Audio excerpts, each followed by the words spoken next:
Yoshlarni qiynab kelayotgan muammolarni bartaraf etishga qaratilgan muloqotlar turli sohalar kesimida o'tkazilib kelinmoqda.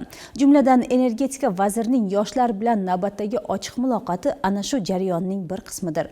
Uchrashuv sohaning bo'lajak mutaxassislari, energetika yo'nalishida tahsil olayotgan talaba yoshlar bilan bo'lib o'tdi. Dastlab shu haqda.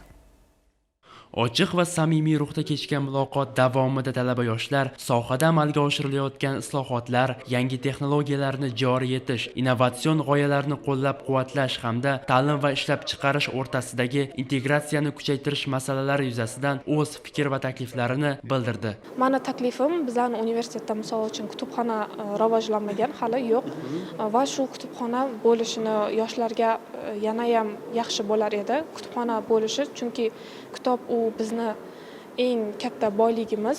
Energetika vaziri yoshlarning savollariga batafsil javob berib, ularning tashabbuslari va takliflari tizim rivoji uchun muhim ahamiyatga ega ekanini ta'kidladi. Shuningdek, talaba yoshlar tomonidan ilgari surilgan g'oyalarni amaliyotga joriy etish masalasini ko'rib chiqish bo'yicha mas'ul mutasaddilarga tegishli topshiriqlar berildi. Quyi qatlamda ishlab chiqarish jarayonlarida ishlayotgan xodimlar bilan bevosita rahbariyatning o'rtasidagi baryerni olib tashlash.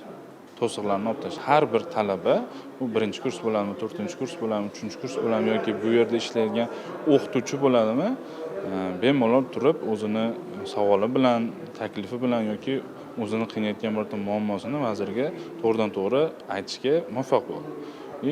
Hatto bu muammolarni ko'pini joyida yechimi ham bo'ldi.